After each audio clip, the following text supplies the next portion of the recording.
비타샵 그린 스무디입니다. 이제 그 설 연휴를 마치고 본격적으로 다이어트 할 때입니다. 다이어트 해야죠. 예? 이거를 집중적으로 살을 빼고 싶다 하면은 한 달 정도 아침 저녁 이거 드시고 낮에는 그냥 드시고 싶은 거 드세요. 맞아요. 예, 자, 그럴 때 살이 안 빠지면은 안 빠질 리가 없어요. 예, 그럼 남몰래 뭐 처먹는 게 있거나 그런 걸 겁니다. 그렇게까지 찔리네요, 찔려. 자, 구매 후기 읽어보겠습니다. 밀가루를 먹거나 조금만 과식해도 탈이 나는 몸이라 늦은 시간 저녁 식사 대용으로 구매했어요. 원래 먹는 양이 많지 않아서 그런지 아몬드 브리즈 190ml에 타 먹었는데 배불러 죽을 것 같아요. 뱃속에서 점점 불어나니까요. 네. 먹은 지 3시간 지났는데 아직도 배부릅니다. 후기들을 보니 재료도 난 GMO.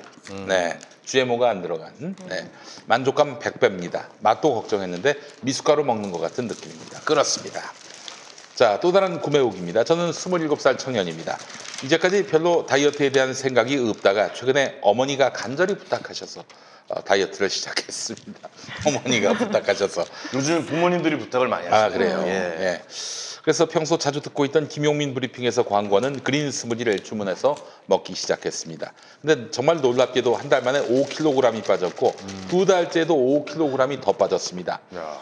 지금 제가 한 4번째인데 딱 10kg 빠진 걸 유지하고 있는 상태입니다. 저처럼 그린 스무디로 처음 다이어트를 시작해보는 건 어떨지 권해드리고 싶습니다.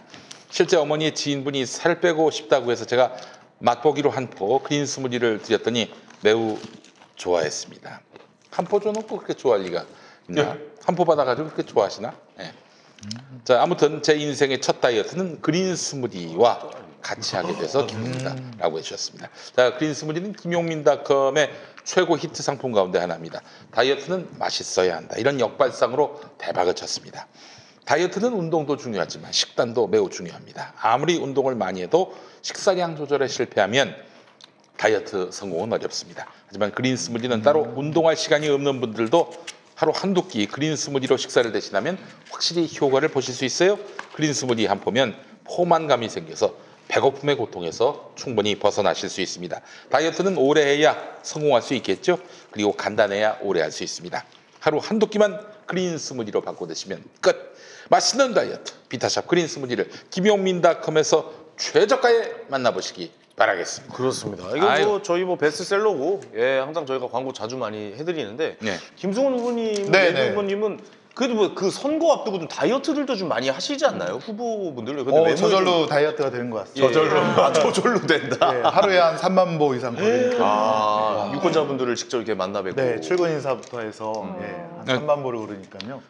장안구가 무슨 동이 있습니까? 9개 동이 있습니다. 9개 동. 어떤 동? 정자동, 파장동, 연무동, 송죽동, 조원동, 영화동. 근데 거기 이제 1, 2, 3동이 좀. 그렇죠. 그 그래서 9개가 파장동. 네네. 파장동에 김준혁 교수님이 살고 계세요. 맞습니다. 저희 아버지 아파트 그 위층에 살고 계십니다. 위층. 근데 수원에 또 호수가 있지 않습니까? 맞습니다. 그 예전에 그 영통 쪽에 뭐더라 거기? 의원지. 파장 원천. 원천. 잘하시네요. 원천 호수. 원천 그 호수의 그 물량만큼 후배들한테 술을 사줬어요. 김준혁 교수님이.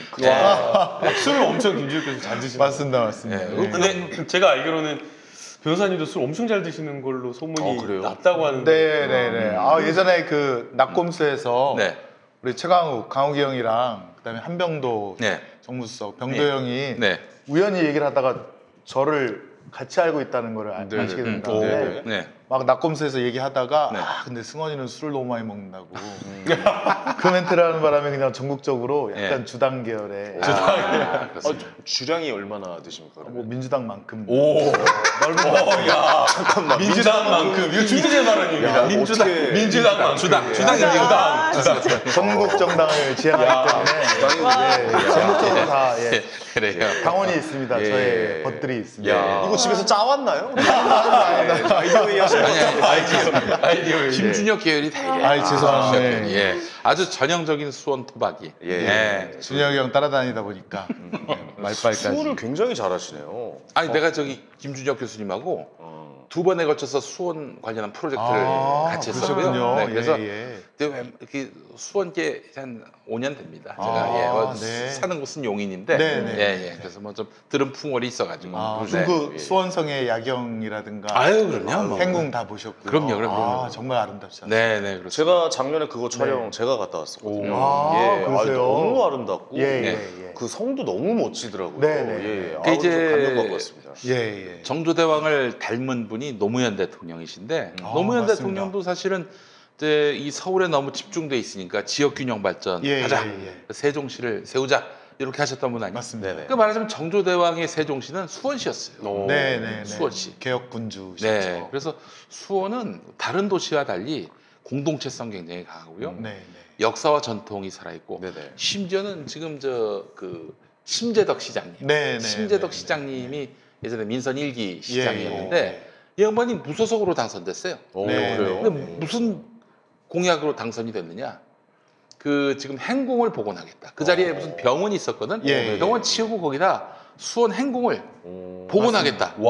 그 공약으로 당선이 됐어. 보통은 병원을 짓는다는 것을 공약으로 행궁 치워버리고 거기다 병원 짓겠다 이게 먹히는데 그 양반은 병원을 치고 행궁 짓겠다. 근데 그런 공약을 내세운 사람을 시장으로 당선시킨 수원 시민들이에요. 시민 의식이 굉장히 높아요. 뭐 역사와 전통에 대한 참고를 말씀드리자면 그 병원이 일제 시대 때 그 화성행궁을 좀 무너뜨리고 지은 병원. 이런 배경이 그러니까 이제 일제 어떻게 보면 민족 정신 말살 같은 정책 일환이라서 거기 아주 수원 시민이 굉장히 뜨겁게 신재덕 지금 이제 고인이 되셨지만 엄청 뜨겁게 환호하고 그랬습니다. 그거를 보고 뽑아주신 수원 시민 여러분들이 굉장히 현명하신 분들이네요. 그러면 수원은 알면 알수록 아주 영험한 도시예요.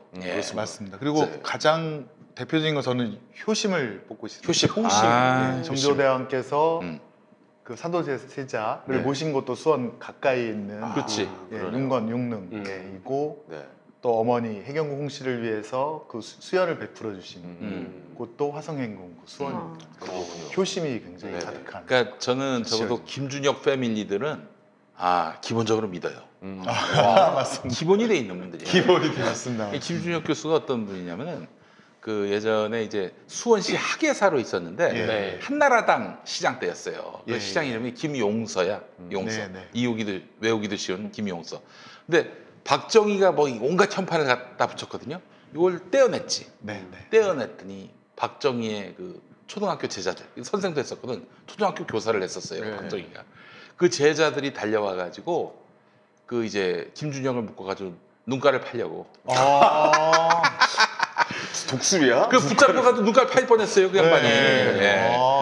그런 소리였어요. 눈깔 팔 뻔했네요. 그랬어요. 제가 그 얘기는 처음 들어보는데요. 역사 의식이 아주 투철하신 분이고 역사를 정말 사랑하시잖아요. 그렇죠. 또 수원을 너무너무 사랑하시는 분이고 그래서 사실은 오늘 우리 김준혁 교수님이 연락이 왔거든요. 김승원 내가 너무너무 사랑하는 동생인데 오늘 잘 좀 소개 좀 부탁한다고 얘기를 해가지고 고맙습니다. 형님 고맙습니다. 주무시는데 지금 술 드시고 계시대요. 그래서 안 보고 있답니다. 자, 김준혁 교수님도 내일 뵙도록 하고요.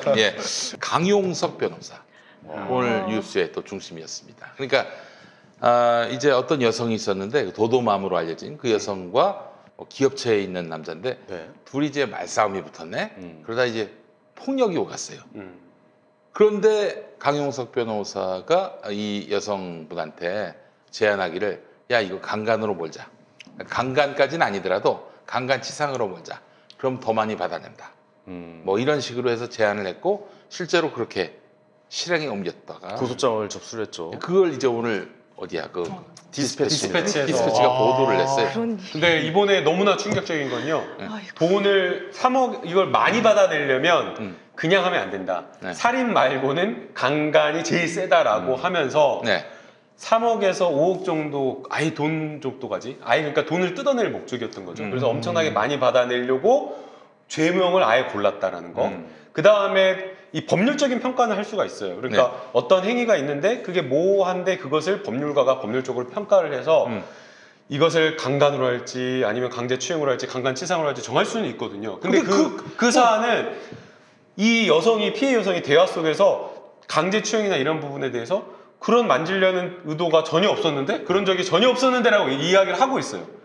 네, 그런데도 불구하고 그것을 가져다가 오히려 여성은 그런 얘기를 안 했던 거죠. 그런 의견 없었다는 거잖아요. 남성은 그러니까 추행 자체가 없었다. 아예 사실 그렇죠. 자체가 사실 자체가 없다는 거 그런 시도 자체도 없었다라고 얘기를 하는 거잖아요. 거잖아요. 예, 예. 그러니까 단순 폭행, 말싸움, 시비가 붙어갖고 단순 폭행이었는데 그거를 가져다가 강간치상 뭐 이런 걸로 가버린 거예요.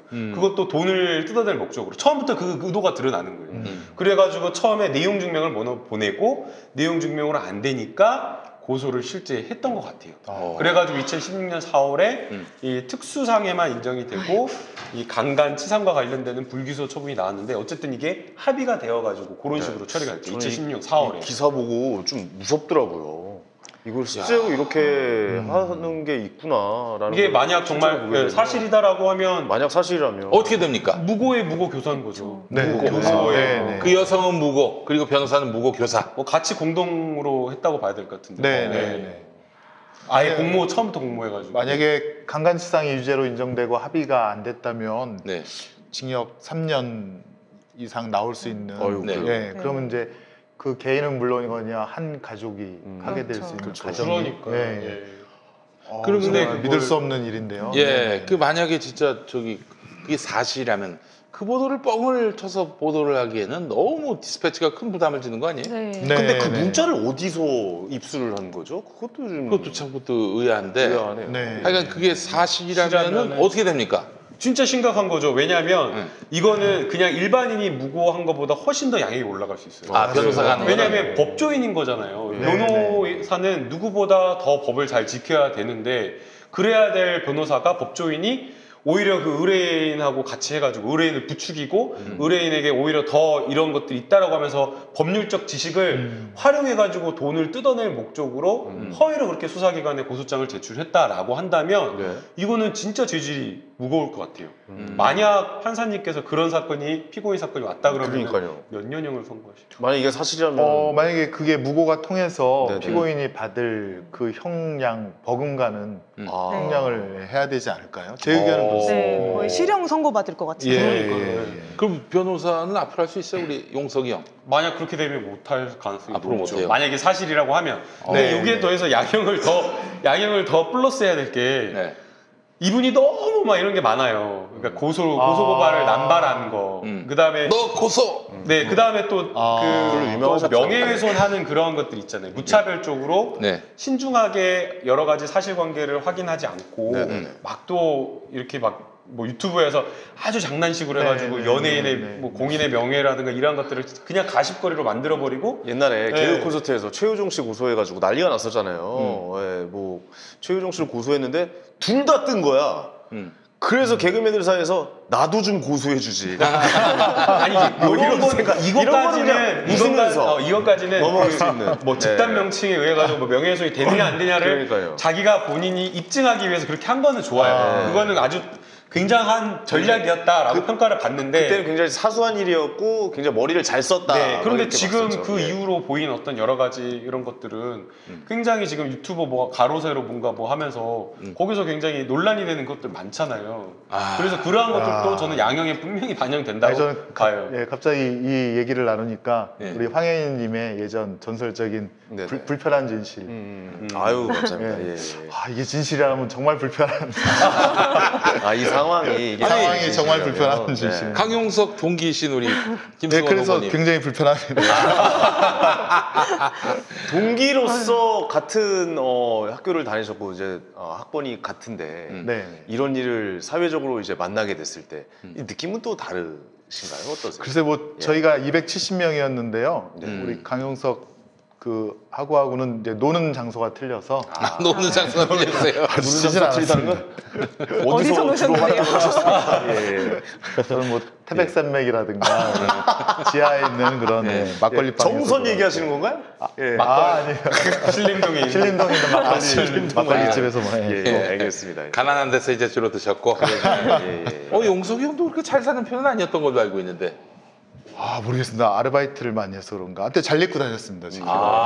이게 좀 있었구나. 아니 그렇진 않은데 아르바이트를 좀 많이 해요. 근데 그 양반이 그런 분이었습니까? 요즘 하는 행동 보면은 아닙니다. 저희 과 대표도 도전하고 뭔가 맞아요. 열심히 하려는 친구였었는데 진지하기도 하고.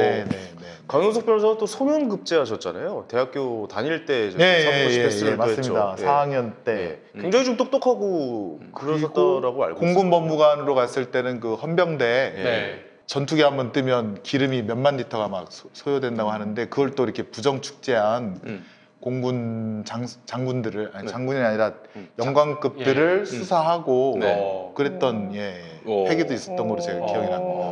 근데 거기도 후배를 패가지고 거기서 거기서 이제 그 영관급 장교를 때려서 그것도 알고 계세요? 그 보도가 났어요. 그래서 그 형이 판사가 못 됐어. 그렇구나. 강용석이. 저보다 더 많이 알고 계시죠. 아니 이제 그건 누가 얘기해 줬냐면 이정열 변호사가 정렬이 형이 또 그거 23년 그렇죠. 동기네요, 그러니까. 동기. 23기 많아요. 박범계, 주광덕, 그리고 조윤선, 그리고 누구야? 윤석열, 뭐 등등. 그것도 이성윤. 그러네요. 그렇군요.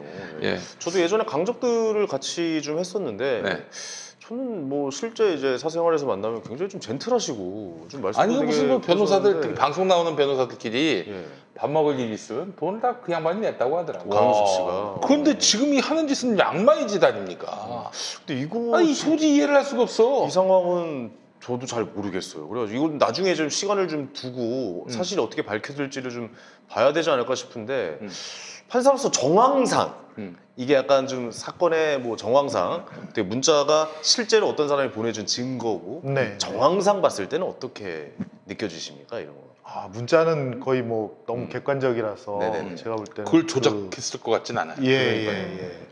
또 문자 데이터가 온 그런 시기라든가 그게 다 알 수가 있지 않습니까? 그래서 그거는 정말 바꿔지기가 쉽지 않을 것 같아요. 내일 형님 고발 한번 들어가시죠. 제가요? 네. 근데 이렇게 보도가 됐다고 이거 바로 보도된 거 가지고 보도됐다고 바로 수사에 착수되는 건 아니잖아요. 그러니까 이제 바로 형님이 고발을 하셔야죠. 전파질게요. 누군가 고발을 해야 수사에 수사 착수할 수 있게. 알겠습니다. 내일 황현희 형님의 이름으로 고발장을 줬으니까 쓸데없는 얘기 좀 하지 마. 제발 방송에서 좀. 그러니까 디스패치가 보도를 했지만은 이걸 아무도 고발을 안 하면은 그냥 묵히는 거네요.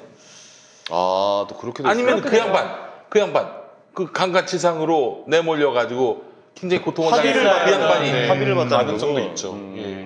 그리고 그때 합의가 만약 정말 그렇게 이루어졌고 이제 문자 메시지 내용이나 이런 걸 근데 보면 그분은 고발을 안 할 가능성이 높죠. 왜냐면 신분을 노출하기가 싫어하실 것 같아요. 뭐 비밀리에 하면 되죠. 그래도 어느 정도 되면은 이제 그 자리에 꽤 높은 자리에 계신 지점장인가 아마 그러시는데 임원급인데 그러니까 뭐 그게 비공개해도 그게 사실 노출이 안 될 수는 없잖아요. 법원 앞에만 서 있어도 사실 그분 얼굴 다 볼 수 있게 되는 건데 그렇기 때문에 그분이 고발하기는 쉽지는 않을 것 같은데요. 아니 뭐 고발이 아니라 아예 고소지. 고소인데 아예 모르게 할 수 있어요. 고소는 어떤 방법이 있어요? 민사가 아니라 이거는 검찰에다가 수사 의뢰를 하는 거 아니에요. 이제 고소대리인 진술이나 이런 것들은 뭐 다 있으니까 변호사가 가서 대신 하면 되고 법정에 출석할 때만 이제 조용히 한번 출석하면 될 텐데. 그래요? 네. 사실은 이제 무고는 이제 국가의 법익을 침해하는 범죄이기 때문에 누구든지 그래서 현희 형님이 할 수도 있다. 누구든지 할 수 있어요. 저는 태어나서 그 누구를 단 한 번도 고소 고발해 본 적이 없습니다. 그러면 오늘 악플을 다 그걸 위해서 아껴뒀네 오늘. 아니 소비자 고발 하지 않으셨어요? 센스가 엄청나시네요. 아니 뭐 뒷조사를 다 이렇게 하는. 유민상 씨 엄청 고발할 거야. 정답을 말씀하시네요. 다 이렇게 조사를 해가지고. 알겠습니다. 재밌네요. 자, 그럼 이제 최강욱 공직기강 비서관 검찰 기소 그 얘기도 좀 하면 좋을 것 같아요. 그 얘기 그게 하지 말까요? 아니 아니 강욱 형이 굉장히 억울해하시는 것 같고요. 그다음에 이제 청맥이라는 로펌인데 거기 다 각자 자신의 사건이 있고 또 자기가 쓰는 직원이 있고 자신의 그 공간이 있는데 그거를 알 수 없는 잘 알 수 없는 사람들한테 그 사람들한테 뭐 못 받았다는 진술 몇 가지를 갖고 그런 기소를 했다는 것도 설마 참 그것만 갖고 기소를 했을까 하는 생각을 하는 분도 있더라고요. 뭐 다른 여타 증거는 전혀 없이 그냥 누구한테 전화를 했는데 그 저기 로펌의 그 직원한테 전화를 했는데 그 저기 조국 아들 아세요? 모르겠는데요. 오! 범죄네. 어? 너 기소! 네네. 이렇게 되는 건가? 아니 그리고 이게 인턴이라고 하는 게 지금도 그렇지만 당시에도 그랬고 그냥 이제 조그만 법률사무소나 이런 데서 네. 인턴을 하면 대학생들이나 고등학생들 와서 인턴을 하면요. 네. 뭘 진짜 인턴 계획을 뭐 엄청난 대기업 인턴십처럼 해가지고 프로그램을 다 짜가지고 일일이 1주차 때는 뭘 시키고 2주차 때는 뭘 시키고 거기에다 확인하고 평가하고 이렇게 안 해요. 매일같이 또 근태 관리하고 그렇게 하는 게 아니고 그러니까 저도 그냥 정형화된 그런 거 없는 상태에서 뭐 간간히 뭐 줘야 될 숙제나 과제 있으면 그런 것도 시키고 아니면 법원 방청해야 될 거 참고해야 될 것은 그런 거 이야기하고 네. 그 다음에 또 뭐 리서치나 뭐 편철하는 거 도와드리는 거 이런 식으로 하는 거거든요. 그럼 그런 어떤 굉장히 정형화되지 않은 그런 인턴십이 있는 거고 그 과정에서는 출퇴근이라고 하는 게 있을 수가 없는 거잖아요. 그런데 그걸 가지고 정말 아주 뭐 포멀한 검찰이 상상하고 생각하는 그 인턴십 프로그램에 맞지 않다라고 해가지고 막 이게 문제다라고 얘기하는 것 자체가 좀 너무 진짜 검찰이 짜놓은 프레임이 아닌가라는 생각이 들어요. 저도 검토를 해봤는데요. 네네네. 이제 변호사 사무실에서 그 변호사 이름으로 인턴 증명서를 떼주면서 그 인턴에게 무슨 일을 어떻게 몇 시간 시킬지는 그 변호사의 재량이거든요. 왜냐하면 자기 이름으로 인턴 증명서를 떼주는 것이니까요. 그러니까 저 같으면은 제가 수행했던 사건 기록을 한 건 주면서 집에 가서 잘 공부해 보라고 하고 한 2주 뒤에 다시 불러서 밥 사주면서 기록에 대해서 얘기해 보고 뭐 이제 거기에 대해서 객관적인 평가를 한다기보다는 그 학생이 변호사가 실제로 어떤 소송을 하는지 익히는 계기가 되었다는 취지에서 인턴 증명서를 써줄 수 있을 것 같아요. 근데 이제 인턴 맞습니다. 증명서라는 것이 이제 문제가 통상 10시간이면 10시간, 20시간이면 20시간으로 시간을 써주는 것이기 때문에 제가 10시간짜리를 써주면서 이 학생이 진짜 10시간을 했는지 안 했는지 확인을 할 수 있으면 좋겠지만 그것을 객관적으로 확인하는 거는 출퇴근시켜서 엄격히 관리하지 않는 한 어렵거든요. 네. 그래서 만약에 제가 이런 사건으로 기소를 당했다면 시간 검사를 철저히 하지 못해서 죄송하다는 말밖에 할 것이 없는 사건이에요. 그리고 문제는 변호사 사무실 인턴 증명서가 과연 그 로스쿨 입시에 어느 정도로 중요한 역할을 하는지도 일반 변호사들은 잘 몰라요. 그러니까 오히려 제가 생각해봐도 리트 점수나 뭐 학부 때 학점이나 토익 점수가 더 중요할 것 같은데 이게 뭐 얼마나 중요할지 잘 모르겠어요. 이런 정도의 사건인데 이런 사건을 검찰총장이 서울중앙지검장의 결재를 건너뛰고 직접 기소하도록 한 것, 이거는 정말 문제가 큰 것 같아요. 그리고 지난 시간에 제가 그 중앙지검장을 패싱하고 기소를 하도록 한 것이 검찰청법에 위반된다고 단정하기 어렵다라고 말씀을 드렸었는데 위반될 소지는 분명히 있어요. 그러니까 같은 그러니까 검찰총장이나 검사장이 뭐 직무 이전권이나 직무 승계권을 가지고 있지만 그게 같은 검찰청 내의 소속 검사였다면 문제가 되지 않았겠지만 대검찰청 소속의 검찰총장이 서울중앙지방검찰청의 고유 업무에 대해서 그 중앙지검장의 결재를 뛰어넘어서 차장검사에게 결재를 하라고 지시한 거는 문제의 소지는 분명히 있어요. 아, 그래요? 그래서 아니 그래도 대검 아래 뭐 서울중앙지검 있고 그런 거 아니에요? 왜냐하면 그 검찰청법은 검찰을 어떻게 규정을 하고 있냐면 대검찰청, 고등검찰청, 지방검찰청 이렇게 세 개로 나누어서 규정을 하고 있고요. 그 다음에 각 검찰청에는 이제 소속 검사들이 있는 거고 그리고 중요한 거는 검찰청법 8조의 직무 이전권, 직무 승계권은 규정 자체가 검찰총장 그리고 지검장 그리고 뭐 검사장은 그 소속 검사에 대해서 업무 이전권이나 직무 승계권 행사할 수 있다고 했기 때문에 그 소속이라는 걸 어떻게 해석할 것이냐에 따라서 이 대검과 중앙지검 사이의 고유 업무를 침해하는 것이냐 침해하지 않은 것이냐의 문제는 저는 분명히 생길 수 있다고 생각을 하거든요. 그래서 이제 법률에 대한 해석 권한은 최종적으로 대법원에게 있기 때문에 이 점에 대해서는 이제 최강욱 비서관에 대한 형사 재판에서 공소제기 절차가 법률의 규정에 위반되었다는 점을 다퉈볼 수도 있을 것 같고요. 그리고 공소제기가 권한 없는 자에 의해서 행해졌다고 볼 소지는 있을 것 같아요. 그리고 마지막으로 윤석열이 권한 없이 그냥 그렇죠. 그렇게 왜냐면 기소하라 해가지고 그리고 또 무슨 조항이 있었냐면 검찰청법에 이런 게 있더라고요. 그 중요한 사건. 사회적으로 중요한 사건 이런 거에 대해서는 지검장의 결재를 받아야 된다는 그런 조항이 따로 있어요. 검찰청법에. 그러면 서울중앙지검 고유 업무에 대해서는 수사와 기소 업무는 중앙지검의 업무니까요. 거기에 대해서 중앙지검장의 결재를 받지 않고 기소를 한 거는 분명히 절차 위반의 소지는 있는 거죠. 그래서 이제 그리고 또 한 가지가 최강욱 비서관에 대한 소환 조사 한 번 없이 이게 기소가 이루어진 것이기 때문에 이거는 검사가 자의적으로 공소권을 행사해서 피고인에게 실질적인 불이익을 주고 소추 재량권을 현저히 일탈하였다고 볼 여지도 있는 것 같아요. 네. 여기서 잠깐 변호사님께서 저희 피하지 방법을 적응을 못하실 것 같아서 저희는 검찰의 잘못을 꼬집는 걸 사명으로 하고 있습니다. 그래서 모든 검찰의 잘못된 것을 이렇게 지금 소재인 변호사님께 열을 아니 올려서 저는 검찰의 그 사명 아닙니다. 저는 사명이 아니고 그냥 제가 보기에 잘못됐다고 생각하는 것을 말하고 있는 것입니다. 저희라뇨? 너. 변호사님이 저를 끌어들이세요. 저는 아닙니다. 아니 근데 이제 제가 저도 검찰을 사랑합니다. 윤석열 검찰만 조금 강우 형을 한 20년 이상 알아오고 자주 뵀는데 뭐 다들 아시겠지만 강우 형이 이렇게 얼렁뚱땅한 스타일이 아니에요. 그 형님 정말 무서운 분이에요. 진짜. 아주 정확하고 무섭다라고 표현을 하시네요. 무서운 분이야. 정확한 분이에요. 정확하고. 저희가 이제 3군단에서 잠깐 같이 근무할 때나 또 제가 이제 전주로 왔을 때 전주에서 또 옆부대 같이 근무를 했었는데 뭐 대충 넘기는 게 없고 정확하게 또 지적을 잘 하시잖아요. 그렇죠. 상당히 운동부에 이렇게 이러냐 저러냐 그냥 직설적으로 그냥 말씀하시잖아요. 직설적으로만 하기 때문에 짚고 던지시잖아요, 바로. 본인 자체도 굉장히 그 본인의 일에 대해서는 깔끔하세요. 정확하게 하시고 그래서 친분이 있다고 그래서 이렇게 대충 뭐 인턴 증명서 써주거나 그럴 스타일은 아닙니다. 그런 스타일은 그거는 아니에요. 이제 자기 자존심을 뭉개는 일이기 때문에 그건 최강욱이 할 수 있는 일이 아니에요. 맞습니다. 정말 철두철미하게 일을 했을 것이고 근데 그걸 왜 그걸 증명해내려면 좀 성실하게 증명을 하든가 최강욱 불러가지고 최소한 형식적으로 당신 이거 그냥 대충 써준 거 아니냐 물어보기라도 해야 될 거 아니야. 물어보지도 않고 뭐 보나마나 부인할 것이다 이런 이유로 기소를 해버린 거 아니야. 이게 너무나 검찰의 수사가 정치적 수사고 의도성이 있다라고 판단할 수밖에 없는 게요. 보통 사문서 위조다라고 하면 이 문서 작성 권한자가 내가 정말 작성한 게 맞다라고 확인을 해주고 그 내용이 사실이다라고 하면 검찰에서 이걸 더 이상 수사를 하거나 이렇게 하지 않아요.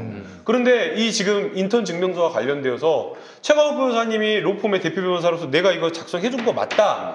그리고 거기에 있는 이 내용, 인턴 내용 맞다라고 이야기를 했다라는 거예요. 그리고 심지어는 그 인턴을 했다라고 하는 조국 교수님의 아들도 그렇게 거기 내용대로 최강욱 변호사님 지시에 따라서 했다라고 하거든요. 그러면 사실은 거기서 수사를 더 나아가지 않고 그 말을 믿어가지고 이것은 적법하게 작성된 문서다라고 판단을 하는 게 검찰이 일반적이에요. 근데 뿌득 아니라고 최강욱 변호사님 수사나 불러서 소환조사도 하지 않은 상태에서 아니라고 우기려고 여러 사람 다른 사람들 불러가지고 우기는 이 검찰의 수사가 과연 정상적이냐라고 저는 이야기를 하고 싶은 거예요.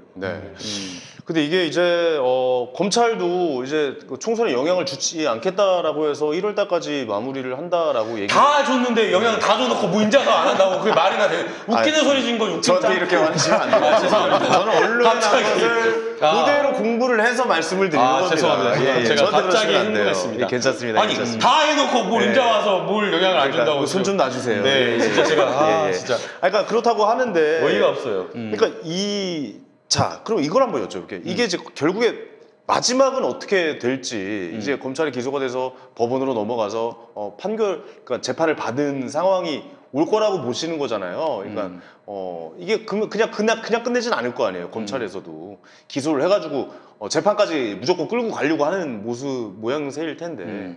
예측을 좀 한번 좀 해주셨으면 좋겠어요. 자, 이건 이제 앞으로 이 그림이 그려질 것이다. 이렇게 변호사님부터 좀 말씀해 주세요. 왜 저런 왜 어려운 걸 저한테 시키세요? 아니 판사님이시니까 전직 판사님. 너부터. 좀 판사님도 처음 오셨으니까 생각하시면 드려야죠. 저는 그냥 재판 과정만으로 말씀드려요. 제가 듣기로는 강우 형에게 연락을 해보니 벌써 서울 그 중앙법원 단독 판사님에게 벌써 배당이 됐고 배당이 됐고 그다음에 관련된 조국 전 장관님 사건이 이제 형사 합의부에 있지 않습니까? 근데 이제 요 인턴 증명서 이제 허위 작성이 고 조국 장관님 사건과 일부 연결되는 면이 있기 때문에 이게 병합을 시킬지 아니면 이것만 할지 굉장히 좀 지금 그 기로에 있는 상황이고 사실은 병합을 하면 최강욱 비서관님도 거의 계속 출석을 해야 되니까 굉장히 업무 수행에 지장이 있습니다. 그렇지. 그래서 그냥 형사 합의 사건은 합의 사건대로 가고 단독 사건은 추정하고 있다가 거기서 증언이라든가 증거가 나오면 그거를 갖다 이제 복사해서 여기서 이제 재판 받는 거는 어떤가. 엮는 거죠. 네. 그런 뭐 고민도 하고 계시는데 그렇다 하더라도 한 1년 이상은 걸릴 것 같습니다. 1년 이상은 걸릴 것이다. 기다려야 되니까. 또 조국 장관님 그 재판은 11가지 혐의지 않습니까? 또 다른 재판이 있으니까요. 그것도 이제 한 1년 할 텐데. 그때 되면은 굉장히 잊혀지겠네요. 사람들 기억 속에서. 그래서 아니, 기소를 굉장히 신중하게 해야 된다는 게 예. 그렇게 하면 그 사람의 그 1년이라든가 그 생활이 얼마나 피폐해지고 글쎄 말이야. 아무것도 거의 손에 안 잡히거든요. 그렇죠. 기소당하면. 네네. 그럼 그 가족들도 그렇고 좀 그래서 좀 신중하게 해야겠다는 생각. 지금 최강욱 그 비서관은 그 공수처 생기면은 아주 단단히 책임을 추궁당하게 될 것이다 이렇게 얘기하고 있는데 이게 무슨 뜻인지 잘 모르겠습니다. 이게 그 공수처가 이제 검찰에 대해서 이제 말하자면은 스트라이크를 날리겠다는 것인지. 사실은 이제 제가 여러 가지 프로를 보면 그 검사님이 저지른 범죄에 대해서는 기소율이 상당히 낮은 거로 알고 있고 아예 수사 전에 그냥 사직하고 유야무야 끝나는 경우도 많은데 공수처가 설치돼서 뭐 영장 청구되고 자유롭게 수사가 좀 폭넓게 진행되면 옛날에 이제 지었던 뭐 검사님들이 직무상 혹은 뭐 개인상 지었던 것들도 하나둘씩 밝혀지지 않을까라는 생각이 들고요. 조국 장관님 수사 이렇게 보면서 거기에 이제 수사를 하신 분들이 이제 저희들한테도 제보가 오는데 과거 이제 저 지방에서 어떤 그 수사를 갖다가 좀 이렇게 좀 뭉개거나 그런 제보도 좀 들어옵니다. 그게 이제 그렇군요. 공수처가 만약에 이제 생기기 생기면 그에 대한 수사가 만약에 공수처 수사가 들어가면 뭔가 더 진실이 밝혀지지 않을까 그런 생각 들고 그러면 서로 견제와 균형이 이루어지니까 검사님들도 좀 더 바르게 정확하게 하실 거고 공수처도 마찬가지로 수사 대상이 될 수 있지 않겠습니까? 그렇죠. 그래서 그거는 균형이 좀 이루어지지 않을까 하는 기대를 해봅니다. 저는 무엇보다 다른 그런 정관예우 사건이나 진짜 검찰이 뭉갠 그런 막 만들어버린 그런 사건들을 또 수사하는 것도 필요하지만 개인적인 바람은 공수처가 조국 장관님에 대한 수사가 어떻게 해서 시작이 되었는지 그 부분도 반드시 좀 수사를 했으면 좋겠다는 생각이 들어요. 처음에 검찰이 혐의를 잡고 수사를 했던 여러 가지 뭐 주가 조작 사기단이다, 뭐 조국 교수님이 대선에 출마하려고 사모펀드를 뭐 해가지고 60억을 뭐 만들고 뭐 했다. 그 다음에 또 웰스 CNT라고 하는 광급공사를 뭐 민정수석이라고 하는 그 지위를 이용해가지고 했다라는 이야기가 수사 초기에 계속 나왔거든요. 루머가 많았죠. 루머가 되게 많았어요. 그런데 이게 저는 뭔가 큰 그림이 있어가지고 시작된 수사라고 생각이 들어요. 그러면 이 이례적인 수사 말도 안 되는 수사인 거잖아요. 고발인 조사도 안 하고 그냥 압수수색부터 일단 들어가가지고 그것도 그냥 압수수색 한 군데만 들어간 게 아니라 모든 곳에 대한 혐의점도 확인하지 않고 그냥 압수수색을 이렇게 한 말도 안 되는 전대미문에 이 수사를 어떻게 해서 검찰이 수사를 하게 되었는지 그거 하나 그 수사를 했으면 좋겠고요. 그 다음 두 번째, 이 수사가 그렇게 착수를 했지만 중간에 초기에 사건 초기에 아니라는 거 알았을 거라고 전 분명히 생각이 들어요. 왜냐면 관련자들 그렇게 철저히 불러가지고 물어보고 이렇게 해보면 안 되는 거 답이 나오잖아요, 검찰도. 그런데도 불구하고 이 수사를 끝까지 무리하게 밀고 나가는 그 과정, 그 과정에서는 분명히 너무나 많은 인권 침해가 이루어졌거든요. 조국 교수님, 가족들, 정경진 교수님, 뭐 주변의 지인들, 수많은 사람들에 대한 인권 침해가 있었어요. 그래서 이 과정에서 벌어졌던 여러 가지 직권 남용이라든지 이런 부분도 반드시 저는 공수처에서 좀 낱낱이 좀 밝혀졌으면 좋겠어요. 수사를 했을 때. 공수처의 첫 수사가 그러면 이게 될 수 있을 거라고. 저는 이제 개인적으로는 물론 이게 정치적으로 봤을 때는 또 정쟁의 소지가 될 수 있다고 봐요. 그래서 어렵다고 또 생각이 되지만 그러나 언젠가 진실이 밝혀질 수는 있는 거잖아요. 정말 이건 밝혀져야 되는 문제이고 그래서 저는 맞습니다. 공수처가 정말 정치적으로 이 문제를 정치적 부담이 없는 상태에서 수사할 기회가 오면 반드시 좀 철저하게 수사를 했으면 좋겠어요. 공수처가 할 일이 많네요. 지금 여기저기서도 이제 뭐 제보가 들어오고 있고 기대해 보도록 하겠습니다. 공수처. 뭐 만드는 과정도 쉽지는 않을 거예요. 그렇죠. 자, 우리 김승원 후보님, 국회의원이 왜 되시려고 하시는 거예요? 사실은 저는 그냥 사실 제 인권 변호사라든가 이제 경찰 인권위원 활동하면서 제 자리에서 그냥 조용히 묵묵히 제 일만 하던 사람이었는데 경기 남부청 인권위원장 그렇습니다. 지내셨어요. 경기 남부청이면은 경찰청입니다. 경기경찰청. 예, 예. 경기경찰청이었는데 네. 이제 북부청과 남부청이 나뉘어졌어요. 맞습니다. 그래서 네, 경기남부청이죠. 맞습니다. 예, 예. 네, 네. 거기 인권위원장을. 네, 네. 예. 네. 그러다 이제 사실은 이제 그 대통령님께서 불러주셔서 청와대에서 근무할 때 조금 화가 많이 났습니다. 예, 왜요? 어떤 그들만의 리그 국회를 보면 정말 국회를 보면은. 예, 특히 이제 야당 예, 지금 국민의 삶에 정말 필요하고 시급히 통과돼야 할 법률인데 민생 법안들이 예, 계류돼 야당 있죠. 예. 예, 근데 국회의원 한 명이 그거를 좀 잡고 있으면 통과가 못 되는 거를 진행이 안 되는 거를 좀 많이 봤고 이거는 국민의 삶과 무관한 그들만의 리그 아닌가라는 생각이 들어서 좀 좀 화도 났고 눈물도 흘렸고 네. 뭐 그래서 좀 이걸 바꿔봐야겠다라는 생각이 좀 있었습니다. 그래도 사법부에 계시다가 네. 이제 청와대에 계시다가 네. 이번에 또 입법부에 도전을 하시는 네, 거잖아요. 네, 네. 감회가 좀 남다르실 것 같아요. 좀 어떨까요? 좀 느낌이 그래도 좀 다르지 않을까요? 어떠세요? 글쎄요, 뭐 제 위치에서 열심히 한 것뿐인데, 네. 예. 이제 어떻게 보면 이제 사법부, 행정부, 그다음에 입법부죠. 예. 예, 그래서 쟤는 뭐 예. 부의 고치는 말, 상권 분리면 상권 통합. 순환보직, 순환보직. 예. 권력 융합, 뭐 이런.